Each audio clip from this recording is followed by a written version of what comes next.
Mon fin tan de version espagnole vidéo ça, moi gade, moi tande, moi triste. C'est ça qui fait m'inviter tout haïtien en général tant des vidéos et gade. Si ou même pendant tant des vidéos ou tant d'espagnol, les versions espagnoles arrivent autant d'espagnol, haïtien beaucoup de la pas tant d'espagnol, fait le temps d'espagnol expliquer. Si ou même ou tant des versions créoles là, les versions espagnoles arrivent ou pas tant d'espagnol, le monde qui tant d'espagnol fait expliquer parce que ça tout haïtien supposé tande et connaît pour montrer comment nation ça est dangereuse, pour montrer nous comment nous pas supposé faire nation dominicaine confiance.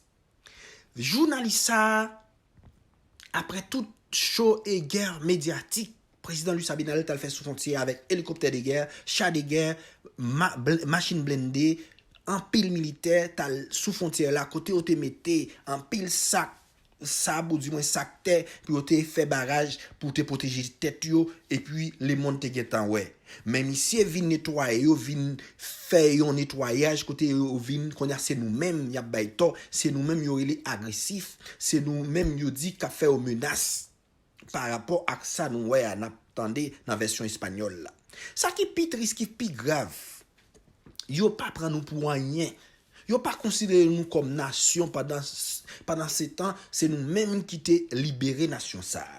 Tendez bien, oui mes amis. Pour montrer nous, yo utilisé magistrat Rabon pour le dire que tout haïtien ça qui sorti par Rabon n'importe là qui allait la caillou, yo pas sorti pour y aller volontairement. Yo dit que c'est bande criminelle haïtienne qui Haïti qui a fait aux menaces, qui a menacé yo. Eux même dit yo si yo pas entrer en Haïti, y a touye maman, yo papa, yo petit, yo madame yo, ça fait yo entrer. Nous tendez comment yo yé, comment une nation rusée, comment une nation dangereuse. Eh bien, moi averti tout haïtien qui vivent dans le pays dominicain que rentrer la caille pressé. Si nous pas rentrer, ça fait garder nous. Ou même qui baille tout courage dans le canal là, fait un pile prudence. Moi invité nous dans des versions espagnoles là, moi invité nous faire tout le monde comprendre ça qui a passé.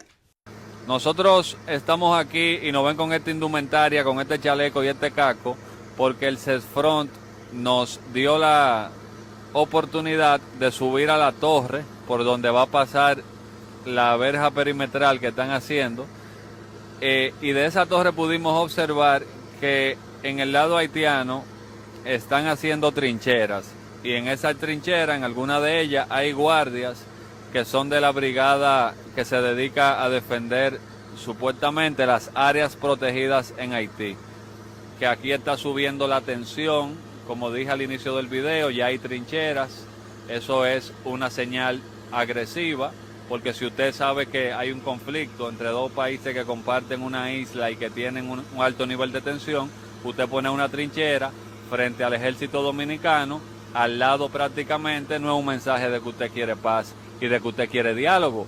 Como dice en la ONU el primer ministro haitiano Ariel Henry, no es diálogo que quieren, ellos lo que quieren es hacer lo que ellos quieran hacer y que nosotros breguemos con eso, pero el problema es que si se deja que hagan uno, luego no se va a poder decirle que no, porque vamos a tener que ceder siempre y dejar que ellos hagan lo que quieran hacer, y se trata de que ya hay tratados y hay leyes que hay que respetar, y ellos dicen que lo que están haciendo no viola tratados, pero viola tratados. Y nosotros no hemos violado tratado porque las tomas que hemos hecho del río no desvían al río y no se llevan el agua del río y no cambian al río.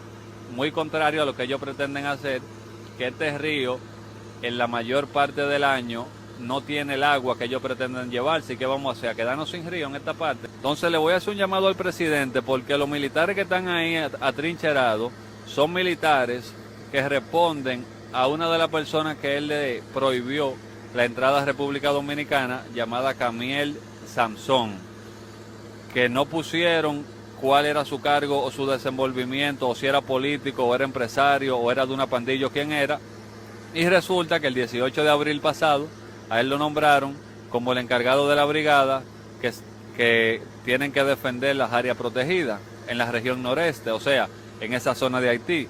Dígase, para que tenga esos militares garantizando que la construcción del canal se lleve a cabo.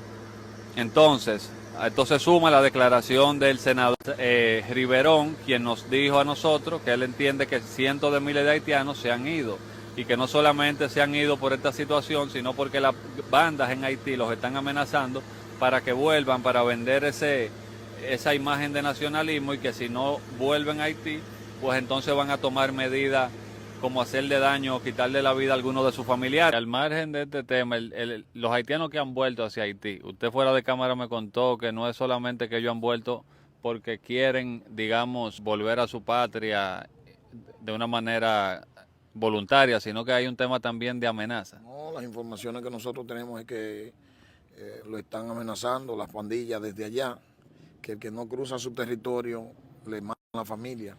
Esa es la información que nosotros tenemos. Trabajadores, gente que trabaja con nosotros cercanos, no ha manifestado esa situación. Entonces no es que se están yendo de manera voluntaria, muchos de ellos. Es que lo están amenazando, le están amenazando a la familia.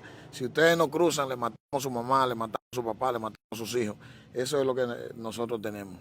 ¿Y como cuántos haitianos usted entiende que han vuelto a Haití?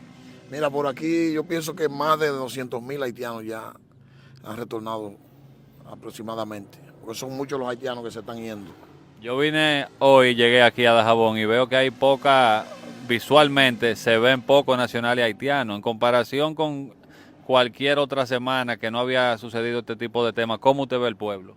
No, libre prácticamente no vemos haitianos, no hay haitianos casi mente. Sabemos que Haití es un país donde gobiernan las pandillas en complicidad. Moi-même, ça qui triste dans la vidéo, c'est parce que bouche magistrat Dajabon nan pas tremblé pour la baille menti sa yo. C'est juste pour montrer nous dans les affaires fait pays, dans les affaires politiques, dans les affaires diplomatie, pas gen jouet dans ça. Si nous connaissons bagay yo gen jouet là-dedans, nous chire. Parce que ça m'attendait là dans la vidéo si là, li pas en jouet. Dominicain prêt à tout. Nous connaissons ça veut dire, yo prêt à tout pour toujours kembe nous dans esclavage. Pour toujours kembe nous pour faire business avec nous toute façon. Yo fait business avec nous sous frontière là. Dans contrebande. Yo fait business avec nous dans traité de personnes. Ça veut dire trafic moun. Yo fait business avec nous dans affaires migration, les agents migration qui kembe nous, les policiers qui kembe nous, les militaires qui kembe nous, toutes sortes et puis le gouvernement a toujours appuyé pour yo détruire nous, pour yo finir avec nous.